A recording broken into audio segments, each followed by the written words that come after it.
Pag-usapan natin yung possibility na makabalik pa si Digong dito sa Pilipinas. Detained Duterte surrenders faith in God's hands. So be it, anya. Ito na yung kanyang kapalaran, mga kababayan, pero may mga sinasabi pa rin siya. I will leave it all to God, all that will happen in my life, so be it. Is in the ICC statute, in the Rome statute, na linagay nila as an obligation of the surrendering state. Ang umiral po dito ay ang RA 951. Yes, the law that should be relied on that governs now is Republic Act 9851. La Union Congressman Paulo Ortega, si Digong anya, maaaring makulong habang buhay. He is facing 43 counts of murder in the crimes against humanity. Nagbabagang mga balita at pagtalakay sa mga isyu ng lipunan. Bulsa, opinyon, banat at paglalantad sa katotohanan. Bulsa, what you see is what you get. You decide. Dito muna po tayo sa ating joke time bago sa ating mga serious topics. Ito po yung kwento. Isang araw, umuwi sa bahay mula sa eskwelahan itong si Basti. May black eye at may mga pasa. Pagdating sa bahay, tinanong siya ng kanyang tatay na si Diggs. Parang familiar yung mga pangalan. Basti, yung tatay Diggs. Hindi pa ako nagpili nito yung nagpadala. So tanong ng tatay na si Diggs, "Anak, ano nangyari sa'yo? Bakit may mga pasa ka?" Sabi ni Basti, "Binugbog ako, tay." Sabi ni Diggs, "Ano? Talagang wala na niyang ginawang mabuti? Yung mga bully dyan sa eskwelahan ninyo?" Sabi ni Basti, "Tay, bayaan na po ninyo."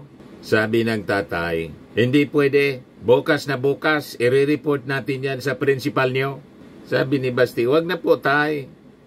Sabi ni Diggs, "Bakit wag? Ano po kasi, ako po yung bully."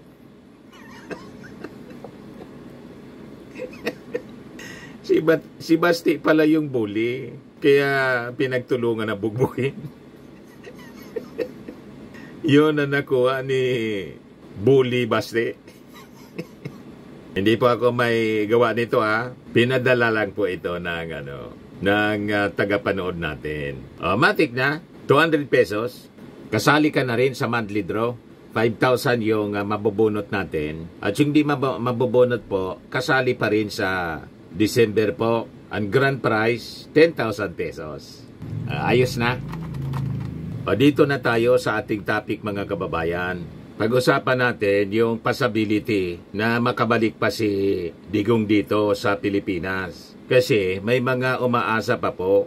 Mismo po na mga expert sa batas, sila na po yung nagsasabi na wag na kayong umasa. Malabo na po. Kaya yung mga DDS na nag-iiyakan, pwede din kayong umiyak ng umiyak para siyempre masama yung loob ninyo. Hindi natin pinipigilan sila na umiyak. Umiyak na kayo ng todo kasi lilipas din yan po na pag-iyak ninyo. Pero yung pag-iyak ninyo po, walang epekto yan. Kahit na yung rally po na gagawin ng Iglesia ni Cristo, ang sabi may prayer rally po sila. Pwede sila na mag-prayer rally. Karapatan nila yan, mga kababayan. Kaya lang, yung umasa na magbabow down, mapipressure po yung ICC, malabo po. Ito ngayon po yung sinabi ng mga legal luminaries. Supreme Court has no power over ICC to bring Rody back. San Beda Law Dean Father Ranhilio Aquino says. Yung petition po na final ng mga anak ni Digong, wala man po yon. Malabong paboran. Yung final ni Kitty, pati ni Bato, wala. Malabo po. Kahit nga po si Sarah, paniwala ni Sarah, yung kanyang tatay po hindi na makakauwi. Kahit si Digong, biglang naisip ni Digong yung Diyos. Dati pinagmumurayan niya yung Diyos, mga kababayan. Tinawag pa niyang stupid. Pero ngayon sabi ni Digong, I leave it to God. You see? Detained Duterte surrenders faith in God's hands. So be it, anya. Ito na yung kanyang kapalaran, mga kababayan. Pero may mga sinasabi pa rin siya. Ito sabi niya, detained former President Rodrigo Duterte expresses belief that the country is leading toward decline, citing fractured governance under the Marcos administration and claiming that Filipinos are becoming increasingly disgruntled. Yan ang mga last attempt niya, mga kababayan, nagatungan yung mga mamamayang Filipino para mag-alsa laban sa administrasyon ng Pangulong Bongbong Marcos. Mga last hurrah. Pero kahit siya, mga kababayan, hindi na naniniwala na makakabalik pa siya. Sabi dito, through Vice President Sara Duterte, the former president conveyed he has surrendered his faith to God, choosing to accept whatever comes his way. All he said was that the country will get worse and worse, according to him. The governance in the country is clearly fractured and the people are disgruntled. So that's what he said, sabi po ni Sara. Yung pagiging fractured ng ating bansa, angkos po sila. Si Sara kasama sa unity, humiwalay. Imbis tulungan niya yung ating Pangulo, kinalaban niya yung ating Pangulo dahil lang sa confidential funds na hindi binigay sa kanya kasi hindi ma-justify yung paggamit. Ito na nga po, yun ang naging dahilan kung bakit siya na-impeach ng Congress. At malamang sa malamang, convicted siya po ng Senado. Pag hindi siya kinonvict ng Senado, iko-convict yung Senado ng mga mamamayang Filipino. Yan ang mangyayari niyan. Kaya kung sinasabi ni Digong na fractured yung ating bansa, ang dahilan po, sila mismo. Ang kaguluhan na sinasabi niya, sila yung nanggulo. Sino pa man po ang nanggugulo dito? Yung mga Muslim sa Mindanao, nakiisa na sa ating gobyerno.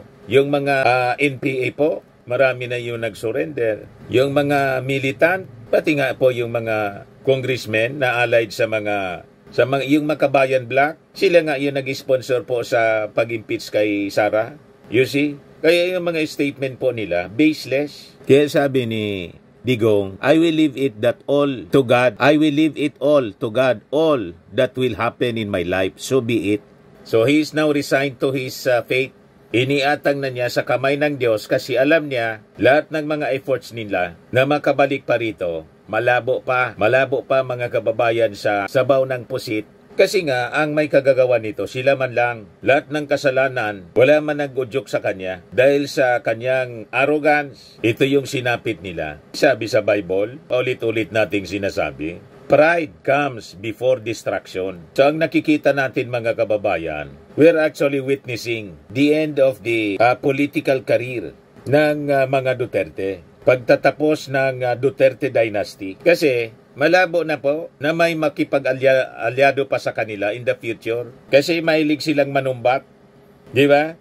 O ngayon, balikan natin yung sinabi ni Father Ranilio Aquino. Sabi niya, the Supreme Court cannot compel the International Criminal Court to return former President Rodrigo Duterte.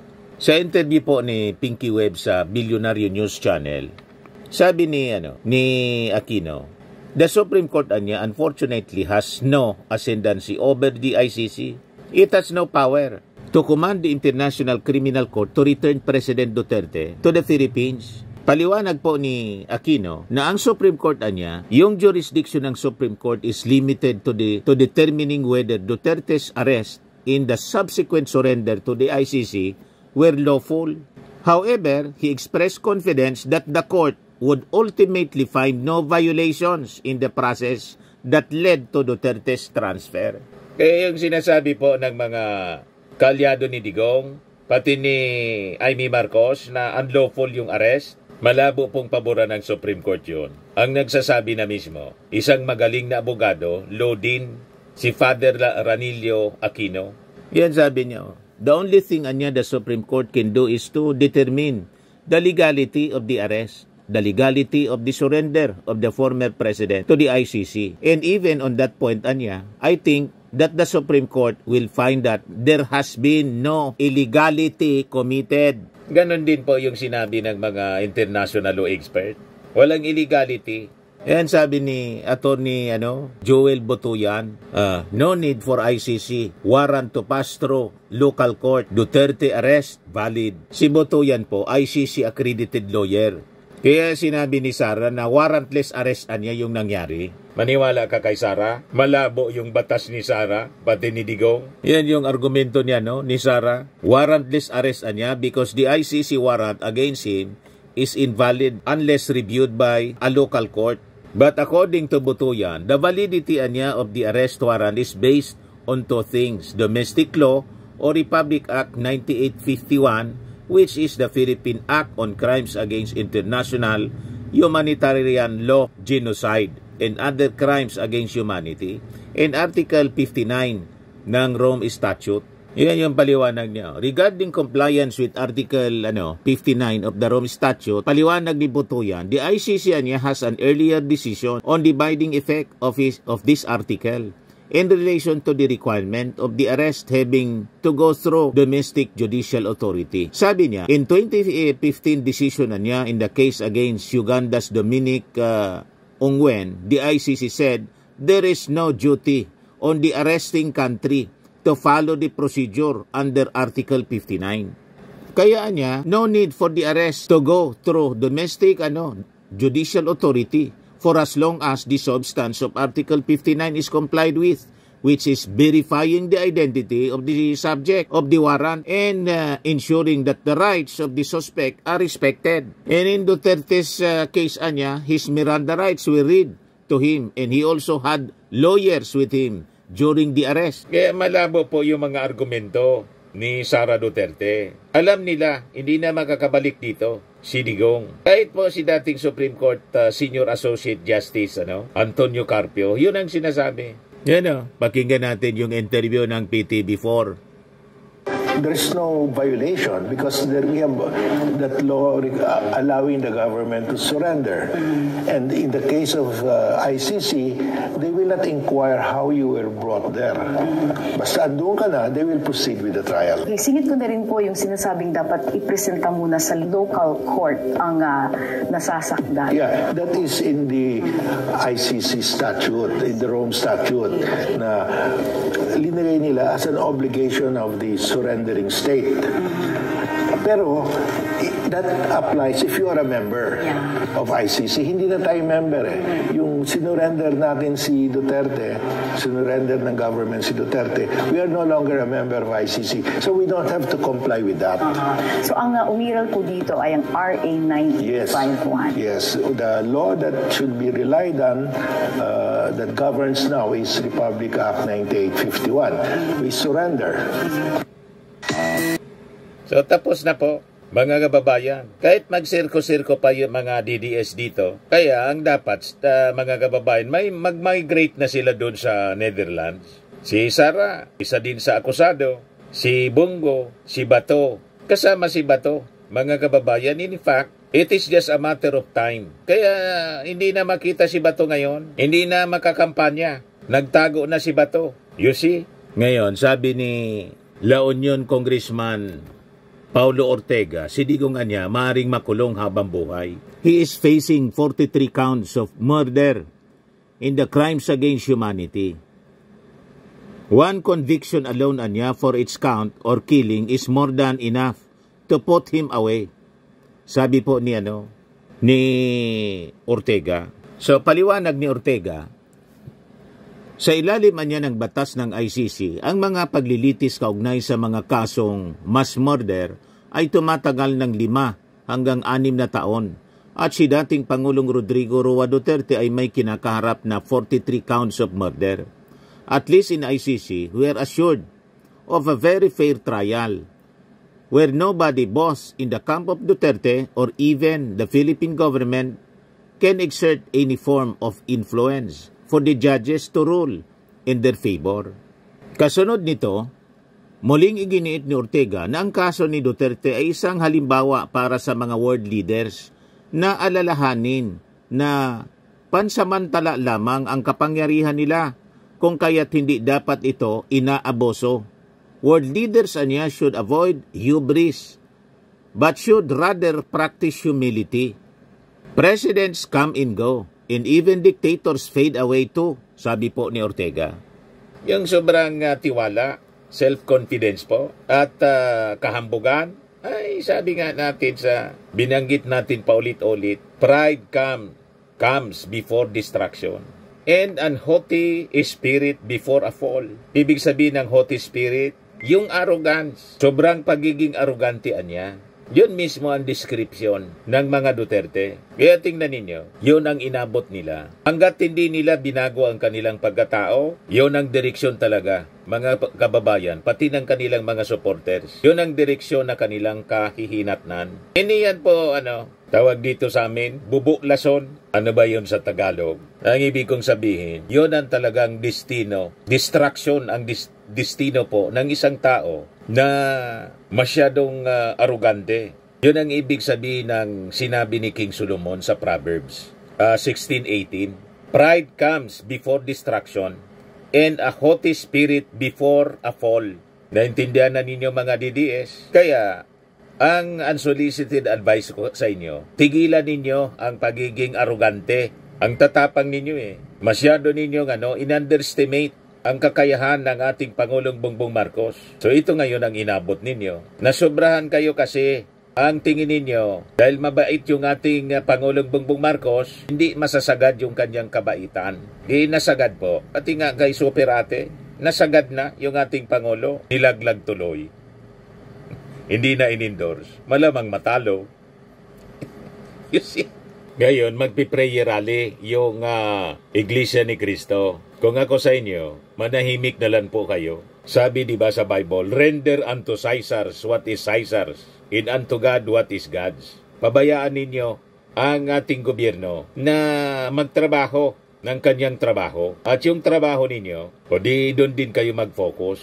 Bakit po? O, tingnan ninyo yung nangyari kay Nangyari kay Kibuloy. Nangialam ng nangialam. Yan ang sinapit niya. At sabi sa Bible, malinaw, let every soul be subject unto higher powers, for there is no power but of God. The powers that be are ordained by God.